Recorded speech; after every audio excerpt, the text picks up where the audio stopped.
Hi hello ನಮಸ್ತೆ ಎಲ್ಲರಿಗೂ inform media ಜಗತ್ತು ಚಾನಲಿನ ಮತ್ತೊಂದು ವಿಡಿಯೋಗೆ ಸುಸ್ವಾಗತ.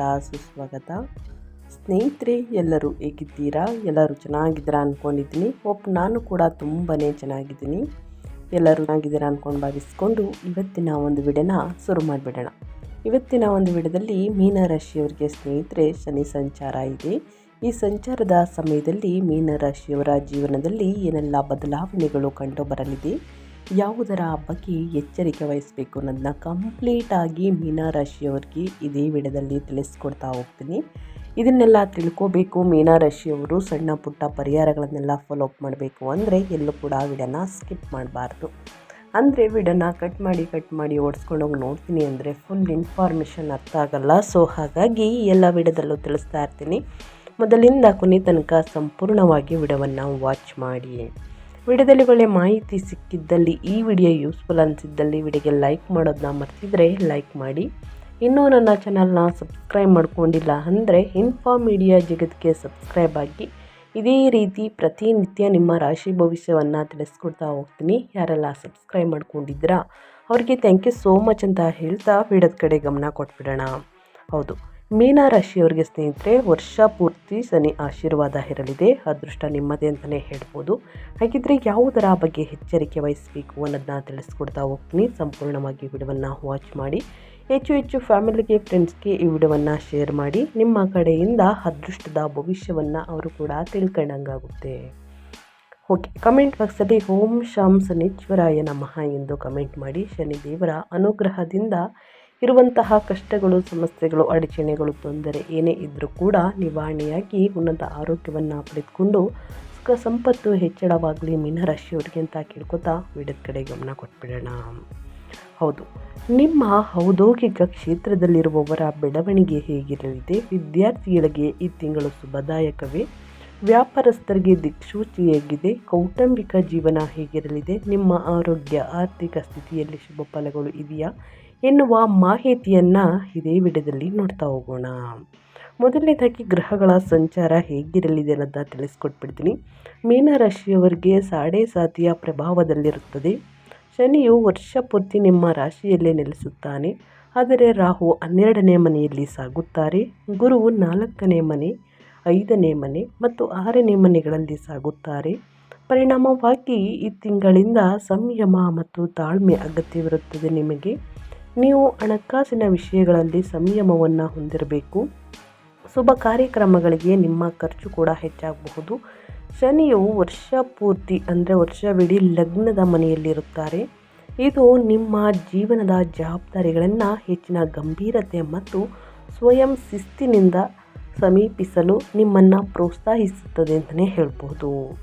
ಈ ಸಂಚಾರವು ನಿಮ್ಮನ್ನು ಸ್ವಯಂ ಮೌಲ್ಯಮಾಪನ, ತಾಳ್ಮೆ ಮತ್ತು ಪ್ರಾಯೋಗಿಕ ಚಿಂತನೆಗೆ ಕರೆದೊಯ್ಯುತ್ತದೆ. ಮೊದಲೇ ಸ್ನೇಹಿತರೆ, ನೀವು ಹೆಡ್ಲೈನ್ ನೋಡಿರಬಹುದು. ಶನಿ ಹಿಮ್ಮೆಟ್ಟುವಿಕೆ ಅಂದರೆ ಹಿಮ್ಮುಖ ಸಂಚಾರವನ್ನು ಮಾಡಲಿದೆ. ಯಾವಾಗ ಅಂದರೆ ಜುಲೈ 27ರಿಂದ ಶನಿಯು ಹಿಮ್ಮೆಟ್ಟುವಂತಹ ಚಲನೆಯು ವರ್ಷದ ಮಧ್ಯದಲ್ಲಿ ಆತ್ಮವಿಶ್ವಾಸದ ಕೊರತೆ ಉಂಟಾಗಬಹುದು ಇಲ್ಲಿನಿಂದ. ಇನ್ನು ಡಿಸೆಂಬರ್ 11ರವರೆಗೂ ಹಿಮ್ಮುಖ ಸಂಚಾರದಲ್ಲಿ ಇರಲಿದೆ ಶನಿ.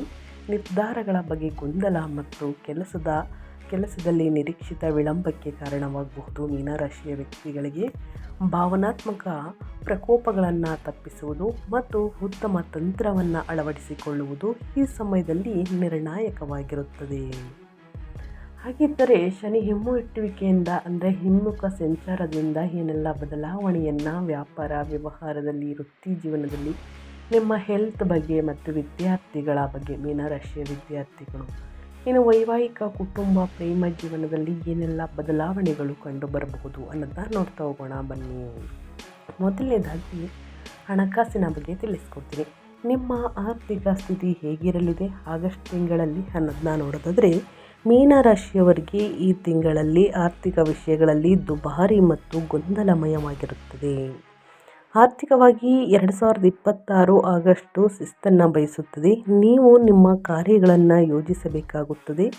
ಲಗ್ನದ ಮನೆಯಲ್ಲಿ ಶನಿಯ ಸಂಚಾರವು ನಿಮ್ಮ ಖರ್ಚು ಮತ್ತು ಆದಾಯದ ಬಗ್ಗೆ ಹೆಚ್ಚು ಗಮನ ಹರಿಸುವಂತೆ ಮಾಡುತ್ತದೆ.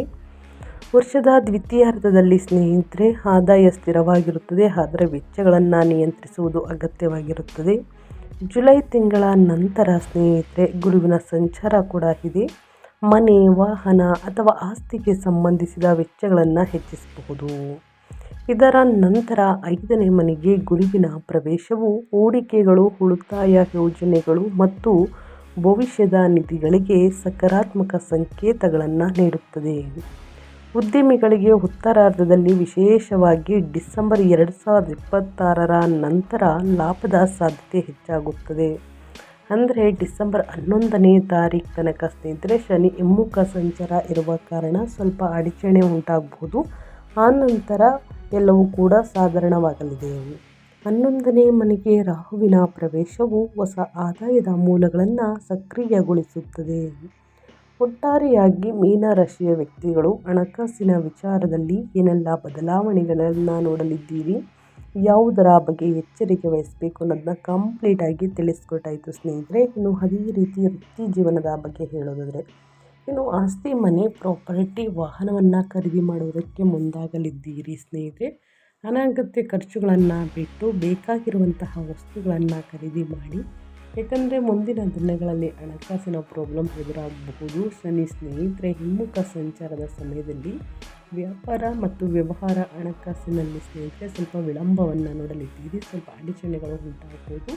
ಈ ಕಾರಣದಿಂದ ಬಹಳಷ್ಟು ಎಚ್ಚರಿಕೆಯ ನಿರ್ಧಾರಗಳನ್ನು ತೆಗೆದುಕೊಳ್ಳಿ ಮೀನರಾಶಿಯ ವ್ಯಕ್ತಿಗಳು ಅಂತ ಹೇಳ್ತಾ, ಇನ್ನು ಮುಂದಿನದಾಗಿ ವೃತ್ತಿ ಜೀವನದ ಬಗ್ಗೆ 2026 ಮೀನರಾಶಿಯವರಿಗೆ ಉದ್ಯೋಗ ಮತ್ತು ವ್ಯವಹಾರದ ವಿಷಯದಲ್ಲಿ ಪ್ರಗತಿ ಮತ್ತು ಸ್ವಯಂ ಶಿಸ್ತನ್ನು ಕೇಳುತ್ತದೆ. ಅಂದರೆ ವರ್ಷವಾಗಿರುತ್ತದೆ.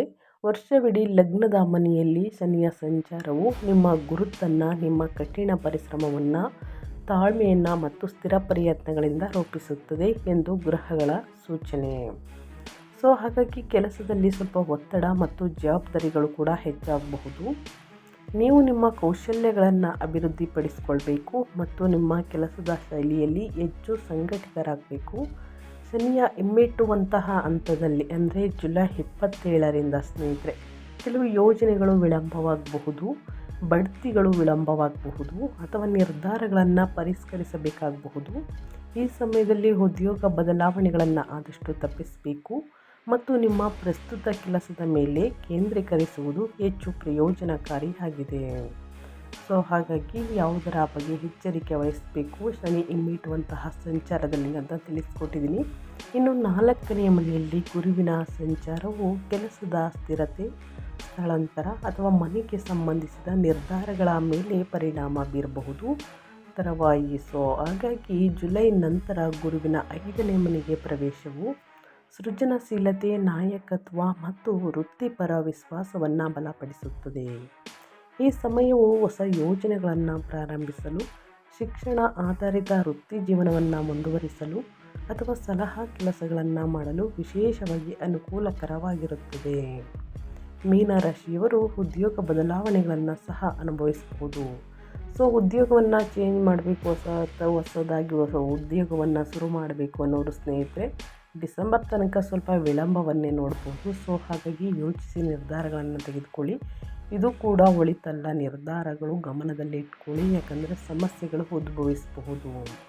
ಇನ್ನು ನಿಮ್ಮ ವೈವಾಹಿಕ ಜೀವನ, ಪ್ರೇಮ ಜೀವನದ ಬಗ್ಗೆ ಹೇಳೋದಾದರೆ, ಮೀನರಾಶಿಯ ವ್ಯಕ್ತಿಗಳಿಗೆ ನೀವು ವಿವಾಹಿತರಾಗಿದ್ದರೆ ಈ ತಿಂಗಳಿಂದ ನಿಮಗೆ ವಿಶೇಷವಾಗಬಹುದು.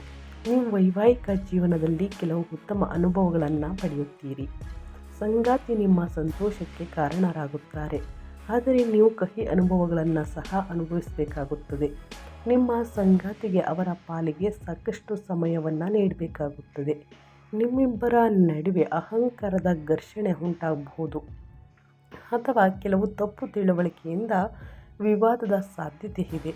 ಆದ್ದರಿಂದ ಸಂಬಂಧಕ್ಕೆ ಅಹಂಕಾರವನ್ನು ತರಬೇಡಿ ಮತ್ತು ಯಾವುದೇ ಸಂದೇಹ ಮತ್ತು ಗೊಂದಲವಿದ್ದರೆ ಅದನ್ನು ತಕ್ಷಣವೇ ತೆರವುಗೊಳಿಸಿ. ಇದು ನಿಮ್ಮ ವೈವಾಹಿಕ ಜೀವನದಲ್ಲಿ ಸಮಸ್ಯೆಗಳನ್ನು ಉಂಟು ಮಾಡುವುದಿಲ್ಲ. ಸಂಗಾತಿಯ ಆರೋಗ್ಯ ಹದಗೆಡಬಹುದು. ದಾಂಪತ್ಯ ಜೀವನವನ್ನು ಸಂತೋಷವಾಗಿಡಲು ನೀವು ನಿಮ್ಮ ದಾಂಪತ್ಯ ಜೀವನಕ್ಕೆ ಸಮರ್ಪಿತರಾಗಬೇಕು. ಸಣ್ಣ ಪುಟ್ಟ ವಾದ ವಿವಾದಗಳು, ಮನಸ್ತಾಪಗಳು, ಜಗಳಗಳು ಎಲ್ಲರ ಮನೆಯಲ್ಲೂ ಇದ್ದೇ ಇರುತ್ತದೆ. ಹಾಗಾಗಿ ಅದನ್ನು ನಾವು ಹೇಗೆ ಬಗೆಹರಿಸ್ಕೊಳ್ತೀವಿ ಅನ್ನೋದು ಬಹಳ ಅಂದರೆ ಬಹಳ ಮುಖ್ಯ. ಮೀನರಾಶಿಯವರು ಬಹಳ ಎಚ್ಚರಿಕೆಯಿಂದ ನಿರ್ವಹಿಸಿ. ಜೊತೆಗೆ ನಿಮ್ಮ ಸಂಗಾತಿಯ ಆರೋಗ್ಯದಲ್ಲಿ ಸಾಕಷ್ಟು ಚೇಂಜಸ್ ಕಂಡು ಬರಬಹುದು. ಅವರ ಆರೋಗ್ಯ ಕೂಡ ಹದಗೆಡಬಹುದು. ಅವರ ಆರೋಗ್ಯಕ್ಕೆ ಆದ್ಯತೆಯನ್ನು ನೀಡಿ ಅಂತ ಹೇಳ್ತಾ, ಇನ್ನು ಮೀನರಾಶಿಯವರ ಪ್ರೇಮ ಜೀವನ ಹೇಗಿರಲಿದೆ, ಯಾವುದರ ಬಗ್ಗೆ ಎಚ್ಚರಿಕೆ ವಹಿಸಬೇಕು ಅಂದರೆ, ಮೀನರಾಶಿಯವರಿಗೆ ಈ ತಿಂಗಳು ಪ್ರೀತಿ ಮತ್ತು ಕುಟುಂಬದ ವಿಷಯಗಳಲ್ಲಿ ಅವರ ಭಾವನಾತ್ಮಕ ಪರಿಪಕ್ವತೆ ಮತ್ತು ಸ್ಪಷ್ಟತೆಯನ್ನು ಪರೀಕ್ಷಿಸುತ್ತದೆ. ಏಕೆಂದರೆ ರಾಹು 12ನೇ ಮನೆಯಲ್ಲಿ ಮತ್ತು ಕೇತು 6ನೇ ಮನೆಯಲ್ಲಿ ವರ್ಷದ ಬಹುಪಾಲು ಇರುತ್ತಾರೆ ಅಂತಲೇ ಹೇಳ್ಬೋದು. ಇದರ ಪ್ರಭಾವ ಹೇಗಿರಲಿದೆ ಅಂದರೆ, ಇದು ಭಾವನಾತ್ಮಕ ಗೊಂದಲವನ್ನು ಉಂಟು ಮಾಡಬಹುದು. ಒಂಟಿತನದ ಪ್ರವೃತ್ತಿ ಮತ್ತು ನಿರೀಕ್ಷೆಗಳ ಕೊರತೆಗೆ ಕಾರಣವಾಗುತ್ತದೆ. ಈ ವರ್ಷ ವಿವಾಹಿತ ವ್ಯಕ್ತಿಗಳು ಸಂವಹನ ಮತ್ತು ನಂಬಿಕೆಯನ್ನು ಕಾಪಾಡಿಕೊಳ್ಳಬೇಕಾಗುತ್ತದೆ. ಸಣ್ಣ ಸಮಸ್ಯೆಗಳನ್ನು ನಿರ್ಲಕ್ಷಿಸುವುದು ಮತ್ತು ತಾಳ್ಮೆಯಿಂದ ಇರುವುದರಿಂದ ಸಂಬಂಧಗಳು ಬಲಗೊಳ್ಳುತ್ತವೆ. ಶನಿಯ ಹಿಮ್ಮೆಟ್ಟುವಿಕೆ ಸಂಬಂಧಗಳಲ್ಲಿ ಆತ್ಮಾವಲೋಕನಕ್ಕೆ ಸಮಯವನ್ನು ತರುತ್ತದೆ ಅಂತಲೇ ಹೇಳ್ಬೋದು. ಮೀನರಾಶಿಯ ವ್ಯಕ್ತಿಗಳಿಗೆ ಈ ಅವಧಿಯು ಹಳೆಯ ಭಿನ್ನಾಭಿಪ್ರಾಯಗಳನ್ನು ತರಬಹುದು. ಈ ಸಮಯವು ಮದುವೆ ಅಥವಾ ಸಂಬಂಧವನ್ನು ಮುಂದಿನ ಹಂತಕ್ಕೆ ಕೊಂಡೊಯ್ಯಲು ಹೆಚ್ಚು ಅನುಕೂಲಕರವಾಗಿರುತ್ತದೆ. ಒಟ್ಟಾರೆಯಾಗಿ ಹೇಳಬೇಕು ಅಂದರೆ ಸ್ನೇಹಿತರೆ, ಸಾಕಷ್ಟು ಸಮಸ್ಯೆಗಳು ಕಂಡು ಬರಲಿದೆ. ಆದರೆ ನಾವು ಅದನ್ನು ಬಗೆಹರಿಸ್ಕೊಳ್ಬೇಕು. ಯಾವ ರೀತಿ ಅಂತಂದರೆ, ದುಡುಕಿನ ಮಾತುಗಳಿಂದ ಆದಷ್ಟು ದೂರವಿರಬೇಕಾಗುತ್ತದೆ. ಇನ್ನು ಅವಿವಾಹಿತರಿಗೆ ಮದುವೆ ಪ್ರಸ್ತಾಪಗಳು ಕೂಡ ನಡೆಯಬಹುದು. ಇನ್ನು ಸಂತಾನ ಭಾಗ್ಯದ ಶುಭವಾರ್ತೆಯನ್ನು ಕೇಳಲಿದ್ದೀರಿ. ಇದಕ್ಕೆಲ್ಲ ತಾಳ್ಮೆ ಸಹನೆ ಬಹಳ ಮುಖ್ಯ ಸ್ನೇಹಿತರೆ. ನಿಮ್ಮ ಸಂಗಾತಿಯೊಂದಿಗೆ ಸಣ್ಣ ಸಣ್ಣ ವಿಷಯಕ್ಕೆ ಸಣ್ಣ ಮಾತುಕತೆಗೆ ಸ್ನೇಹಿತರೆ ವಾದ ವಿವಾದವನ್ನೇ ಮಾಡುವುದಕ್ಕೆ ಹೋಗಬೇಡಿ. ಶನಿ ಹಿಮ್ಮೆಟ್ಟುವಿಕೆಯಿಂದ ಸ್ನೇಹಿತರೆ ಸ್ವಲ್ಪ ಗೊಂದಲಗಳು, ಮನಸ್ತಾಪಗಳು, ಜಗಳಗಳು, ಕಿರಿಕಿರಿ ಇದ್ದೇ ಇರುತ್ತದೆ ಗ್ರಹಗಳ ಸಂಚಾರ. ಸೊ ಹಾಗಾಗಿ ಶಿಸ್ತನ್ನು ಕೇಳುತ್ತಿದೆ. ಈ ಸಂಚಾರದ ಸಮಯದಲ್ಲಿ ಆದಷ್ಟು ಶಿಸ್ತನ್ನು ಕಾಪಾಡಿಕೊಳ್ಳಿ. ಅವರ ಆರೋಗ್ಯಕ್ಕೆ ಆದ್ಯತೆ ನೀಡಿ ಅಂತ ಹೇಳ್ತಾ, ಇನ್ನು ಮುಂದಿನದಾಗಿ ಹೇಳೋದಾದರೆ ನಿಮ್ಮ ಹೆಲ್ತ್, ಮೀನರಾಶಿಯವರ ಆರೋಗ್ಯದ ಬಗ್ಗೆ ಏನೆಲ್ಲ ಬದಲಾವಣೆಗಳು ಕಂಡು ಬರಬಹುದು, ಯಾವುದರ ಬಗ್ಗೆ ಎಚ್ಚರಿಕೆ ವಹಿಸಬೇಕು ಅನ್ನೋದನ್ನ ನೋಡ್ತಾ ಹೋಗೋಣ. ಮೀನರಾಶಿಯವರಿಗೆ ತಮ್ಮ ಆರೋಗ್ಯದ ಬಗ್ಗೆ ಕಾಳಜಿ ವಹಿಸಬೇಕಾಗುವಂತಹ ದಿನಗಳು ಅಂತಲೇ ಹೇಳ್ಬೋದು. ನೀವು ಜೀವನದಲ್ಲಿ ಶಿಸ್ತು ಮತ್ತು ಸಮತೋಲನವನ್ನು ಕಾಯ್ದುಕೊಳ್ಳಬೇಕಾಗುತ್ತದೆ. ವರ್ಷವಿಡೀ ಸ್ನೇಹಿತರೆ, ಲಗ್ನದ ಮನೆಯಲ್ಲಿ ಶನಿಯ ಸಂಚಾರವು ಜೀವನ ಶೈಲಿಯಲ್ಲಿ ಸುಧಾರಣೆಯ ಅಗತ್ಯವನ್ನು ಸೂಚಿಸುತ್ತಿದೆ. ಶನಿಯ ದುಷ್ಪರಿಣಾಮಗಳನ್ನು ತಪ್ಪಿಸಲು ತಾಮಸಾಹಾರವನ್ನು ತಪ್ಪಿಸುವುದು ಒಳ್ಳೆಯದು. ಈ ವರ್ಷ ನೀವು ಮೂಳೆ ಸಂಬಂಧಿತ ಸಮಸ್ಯೆಗಳನ್ನು ಸಹ ಅನುಭವಿಸಬಹುದು. ಶನಿಯ ಹಿಮ್ಮೆಟ್ಟುವಂತಹ ಹಂತದಲ್ಲಿ ಆಯಾಸ, ಒತ್ತಡ, ನಿದ್ರೆಗೆ ಸಂಬಂಧಿಸಿದ ಸಮಸ್ಯೆಗಳು ಉಂಟು ಮಾಡಬಹುದು. ಈ ಸಮಯದಲ್ಲಿ ಯೋಗ, ಧ್ಯಾನ, ಮೆಡಿಟೇಷನ್, ನಿಯಮಿತ ದಿನಚರಿ ಅತ್ಯಗತ್ಯ, ಅಂದರೆ ಪ್ರಯೋಜನಕಾರಿ, ಅತ್ಯಂತ ಅಂತಲೇ ಹೇಳ್ಬೋದು, ಸಾಬೀತುಪಡಿಸುತ್ತದೆ. 5ನೇ ಮನೆಯಲ್ಲಿ ಗುರುವಿನ ಸಂಚಾರವು ಮಾನಸಿಕ ಸಕಾರಾತ್ಮಕತೆ ಮತ್ತು ಶಕ್ತಿಯನ್ನು ಹೆಚ್ಚಿಸುತ್ತದೆ. ಉತ್ತರಾರ್ಧದಲ್ಲಿ ಆರೋಗ್ಯವು ಸ್ಥಿರವಾಗಿರುತ್ತದೆ ಅಂತಲೇ ಹೇಳ್ಬೋದು. ಮೊದಲನೇದಾಗಿ ಮೀನರಾಶಿಯ ವ್ಯಕ್ತಿಗಳು ನಿಮ್ಮ ಆರೋಗ್ಯಕ್ಕೆ ಆದ್ಯತೆಯನ್ನು ನೀಡಿ ಸ್ನೇಹಿತರೆ. ಸಾಕಷ್ಟು ಹದಗೆಡುವಂತಹ ಚಾನ್ಸಸ್ ಇರಲಿದೆ. ಶನಿಯ ಹಿಮ್ಮೆಟ್ಟುವಿಕೆ ಶುರುವಾಗಿದೆ ಸ್ನೇಹಿತರೆ. ಜುಲೈ 27ರಿಂದ ಡಿಸೆಂಬರ್ 11ರ ತನಕ ಇರಲಿದೆ. ಸೊ ಹಾಗಾಗಿ ಈ ಸಮಯದಲ್ಲಿ ನಿಮ್ಮ ಆರೋಗ್ಯಕ್ಕೆ ಆದ್ಯತೆಯನ್ನು ನೀಡಬೇಕಾಗುತ್ತದೆ. ಪ್ರತಿನಿತ್ಯ ಯೋಗ, ಧ್ಯಾನ, ಮೆಡಿಟೇಷನನ್ನು ಮಾಡಿ ಉನ್ನತ ಆರೋಗ್ಯವನ್ನು ಕಾಪಾಡಿಕೊಳ್ಳುವುದಕ್ಕೆ ಸ್ನೇಹಿತರೆ ನಿಮ್ಮ ದಿನಚರಿಯಲ್ಲಿ ಸಾಕಷ್ಟು ಚೇಂಜಸನ್ನು ಮಾಡಿಕೊಳ್ಳಿ. ನಿಯಮಿತ ದಿನಚರಿ ಅತ್ಯಂತ ಪ್ರಯೋಜನಕಾರಿ ಎಂದು ಸಾಬೀತುಪಡಿಸಬಹುದು. ಇದನ್ನು ಮೀನರಾಶಿಯವರು ಗಮನದಲ್ಲಿಟ್ಕೊಳ್ಳಿ ಅಂತ ಹೇಳ್ತಾ, ಇನ್ನು ವಿದ್ಯಾರ್ಥಿಗಳ ಬಗ್ಗೆ ಹೇಳೋದಾದರೆ ಅವರ ವಿದ್ಯಾಭ್ಯಾಸದಲ್ಲಿ ಏನೆಲ್ಲ ಬದಲಾವಣೆಗಳು ಕಂಡು ಬರಬಹುದು ಅನ್ನೋದಾದರೆ, ಮೀನರಾಶಿಯ ವಿದ್ಯಾರ್ಥಿಗಳ ಬಗ್ಗೆ ಹೇಳೋದಾದರೆ ಅವರ ಭವಿಷ್ಯ ಈ ತಿಂಗಳು ಕಠಿಣ ಪರಿಶ್ರಮ ಮತ್ತು ಸ್ಥಿರತೆಯ ಅಗತ್ಯವಿರುತ್ತದೆ. ಲಗ್ನದ ಮನೆಯಲ್ಲಿ ಶನಿಯ ಸಂಚಾರವು ವಿದ್ಯಾರ್ಥಿಗಳನ್ನು ಹೆಚ್ಚು ಶಿಸ್ತುಬದ್ಧರನ್ನಾಗಿ ಮಾಡುತ್ತದೆ. ಆರಂಭಿಕ ತಿಂಗಳುಗಳಲ್ಲಿ ಅಂತಂದರೆ ಶನಿ ಹಿಮ್ಮೆಟ್ಟುವಿಕೆ ಜುಲೈ ತಿಂಗಳು, ಆಗಸ್ಟ್ ತಿಂಗಳ ನಂತರ ಏಕಾಗ್ರತೆಯ ಕೊರತೆ ಇರಬಹುದು. ಆದರೆ ನಿರಂತರ ಪ್ರಯತ್ನಗಳು ಸಕಾರಾತ್ಮಕ ಫಲಿತಾಂಶಗಳನ್ನು ನೀಡುತ್ತದೆ. 5ನೇ ಮನೆಯಲ್ಲಿ ಗುರುವಿನ ಸಂಚಾರವು ಉನ್ನತ ಶಿಕ್ಷಣ, ಸ್ಪರ್ಧಾತ್ಮಕ ಪರೀಕ್ಷೆಗಳು, ಸಂಶೋಧನೆ ಮತ್ತು ಸೃಜನಶೀಲ ವಿಷಯಗಳಿಗೆ ಅತ್ಯಂತ ಅನುಕೂಲಕರವಾಗಿರುತ್ತದೆ. ವಿದೇಶದಲ್ಲಿ ಶಿಕ್ಷಣ ಪಡೆಯುತ್ತಿರುವವರು ಸ್ನೇಹಿತರೆ ಈ ವರ್ಷ ಯಶಸ್ಸನ್ನು ಕಾಣುತ್ತಾರೆ. ಆದರೆ ಅಕ್ಟೋಬರ್ ನಂತರ ಗುರು 6ನೇ ಮನೆಗೆ ಪ್ರವೇಶಿಸುವುದರಿಂದ ಅಧ್ಯಯನದ ಒತ್ತಡ ಹೆಚ್ಚಾಗಬಹುದು. ಆದರೆ ಇದು ನಿಮ್ಮ ಮಾನಸಿಕ ಶಕ್ತಿಯನ್ನು ಬಲಪಡಿಸುತ್ತದೆ. ಒಟ್ಟಾರೆಯಾಗಿ ಹೇಳಬೇಕು ಅಂದರೆ ಮೀನರಾಶಿಯವರು ಏನೆಲ್ಲ ಬದಲಾವಣೆಯನ್ನು ನೋಡಲಿದ್ದೀರಿ, ಯಾವುದರ ಬಗ್ಗೆ ಎಚ್ಚರಿಕೆ ವಹಿಸಬೇಕು ಅನ್ನೋದ ಕಂಪ್ಲೀಟಾಗಿ ತಿಳಿಸ್ಕೊಟ್ಟಿದ್ದೀನಿ. ಏನೇ ಡೌಟ್ಸ್ ಇದ್ದರೂ ಕೂಡ ಕಮೆಂಟ್ ಮಾಡಿ. ನಿಮ್ಮ ಆರೋಗ್ಯಕ್ಕೆ ಮೊದಲನೇದಾಗಿ ಆದ್ಯತೆಯನ್ನು ನೀಡಿ ಅಂತ ಹೇಳ್ತಾ, ಶನಿಯ ಸಂಚಾರದ ಸಮಯದಲ್ಲಿ ಶಿಸ್ತು ಮತ್ತು ದೀರ್ಘಕಾಲೀನ ಗುರಿಗಳ ಮೇಲೆ ಹೆಚ್ಚಿನ ಗಮನವನ್ನು ಕೇಂದ್ರೀಕರಿಸಿ. ಗುರುವಿನ ಸಂಚಾರದ ಸಮಯವನ್ನು ನಿಮ್ಮ ಜ್ಞಾನ, ಕೌಶಲ್ಯ ಮತ್ತು ಆಧ್ಯಾತ್ಮಿಕ ಅಭ್ಯಾಸಗಳನ್ನು ವಿಸ್ತರಿಸಲು ಬಳಸಿ.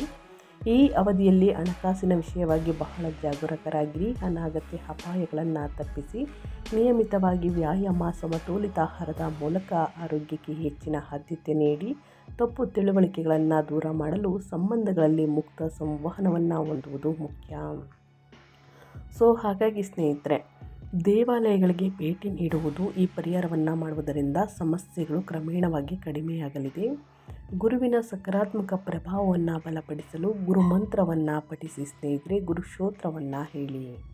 ಇನ್ನು ಶನಿವಾರದಂದು ಶನಿದೇವರಿಗೆ ಅಥವಾ ಶಿವದೇವರಿಗೆ ಸ್ನೇಹಿತರೆ ಎಳ್ಳೆಣ್ಣೆಯಿಂದ ಅಭಿಷೇಕವನ್ನು ಮಾಡಿಸಿ. ಆದಷ್ಟು ಬಡವರಿಗೆ, ನಿರ್ಗತಿಕರಿಗೆ ಈ ದಿನ ಕಪ್ಪು ವಸ್ತುಗಳನ್ನು ದಾನ ಮಾಡುವುದರಿಂದ ನಿಮ್ಮ ಆರೋಗ್ಯದಲ್ಲಿರುವಂತಹ ಸಮಸ್ಯೆಗಳು ಕ್ರಮೇಣವಾಗಿ ಕಡಿಮೆಯಾಗಲಿದೆ. ಇನ್ನು ಅರಿಶಿನ, ಕಡಲೆಬೇಳೆ ಅಥವಾ ಹಳದಿ ಬಟ್ಟೆಗಳಂತಹ ಹಳದಿ ವಸ್ತುಗಳನ್ನು ಗುರುವಾರದ ದಿನ ದಾನ ಮಾಡಿ ನಿಮ್ಮ ಕೈಯಲ್ಲಾದಷ್ಟು ಜನರಿಗೆ. ಆಧ್ಯಾತ್ಮಿಕ ಬೆಳವಣಿಗೆಗಾಗಿ ಗುರು ಬೀಜ ಮಂತ್ರವನ್ನು ಪಠಿಸಿ ಅಥವಾ ವಿಷ್ಣುವನ್ನು ಪೂಜಿಸಿ. ದೇವಾಲಯಗಳಿಗೆ ಭೇಟಿ ನೀಡುವುದು ನಿಮ್ಮ ವೃತ್ತಿ ಜೀವನ ಮತ್ತು ವೈಯಕ್ತಿಕ ಜೀವನದಲ್ಲಿ ಅದೃಷ್ಟವನ್ನು ತರುತ್ತದೆ. ನೀವು ಯಾವುದೇ ಅಡಚಣೆಗಳು, ಅಡೆತಡೆಗಳನ್ನು ಹೊಂದಿದ್ದರೆ ನಿಮ್ಮ ಹತ್ತಿರದ ದೇವಾಲಯಗಳಿಗೆ ಭೇಟಿ ನೀಡಿ ಮತ್ತು ನಿಮ್ಮ ಸಾಮರ್ಥ್ಯಕ್ಕೆ ಅನುಗುಣವಾಗಿ ನಿಮ್ಮ ಕೈಯಲ್ಲಾದಷ್ಟು ಸಹಾಯವನ್ನು ಮಾಡ್ತಾ ಬನ್ನಿ. ಇತರರಿಗೆ ಸಹಾಯ ಮಾಡುವುದು ಅದೃಷ್ಟವನ್ನು ತರುತ್ತದೆ ಮತ್ತು ದೀರ್ಘಾವಧಿಯಲ್ಲಿ ನಿಮ್ಮನ್ನು ತೊಂದರೆಗಳಿಂದ ದೂರವಿರಿಸುತ್ತದೆ ಎಂಬುದನ್ನು ಯಾವಾಗಲೂ ನೆನಪಿನಲ್ಲಿಡಿ. ಅಗತ್ಯವಿರುವಂತಹ ಜನರಿಗೆ ಆಹಾರ ಪದಾರ್ಥ ಮತ್ತು ಬಟ್ಟೆಗಳನ್ನು, ಕೈಯಲ್ಲಾದಷ್ಟು ಹಣ ಸಹಾಯವನ್ನು ದಾನ ಮಾಡಿ. ಖಂಡಿತವಾಗಿಯೂ ನಿಮ್ಮ ಜೀವನದಲ್ಲಿರುವ ಸಮಸ್ಯೆಗಳು ಕಡಿಮೆಯಾಗಲಿದೆ. ಮೀನರಾಶಿಯವರು ಈ ಸಣ್ಣ ಪುಟ್ಟ ಪರಿಹಾರವನ್ನು ಮಾಡಿ ಅಂತ ಹೇಳ್ತಾ ನಾನು ವಿಡಿಯೋವನ್ನು ಎಂಡ್ ಮಾಡ್ತಾ ಇದ್ದೀನಿ. ಇವತ್ತಿನ ಒಂದು ವಿಡಿಯೋದಲ್ಲಿ ಸಂಪೂರ್ಣ ಮಾಹಿತಿ ಸಿಕ್ಕಿದ್ದಲ್ಲಿ, ಈ ವಿಡಿಯೋ ಯೂಸ್ಫುಲ್ ಅನಿಸಿದ್ದಲ್ಲಿ ವಿಡಿಯೋಗೆ ಲೈಕ್, ಕಮೆಂಟ್, ಶೇರ್ ಮಾಡಿ. ನಿಮ್ಮ ಅಭಿಪ್ರಾಯವನ್ನು ತಿಳಿಸಿ. ನಿಮಗೆ ಮತ್ತು ನಿಮ್ಮ ಕುಟುಂಬಕ್ಕೆ ಒಳ್ಳೆಯದಾಗಲಿ. ಮತ್ತೊಂದು ವಿಡಿಯೋದಲ್ಲಿ ಸಿಗ್ತೀನಿ. Thank you for watching.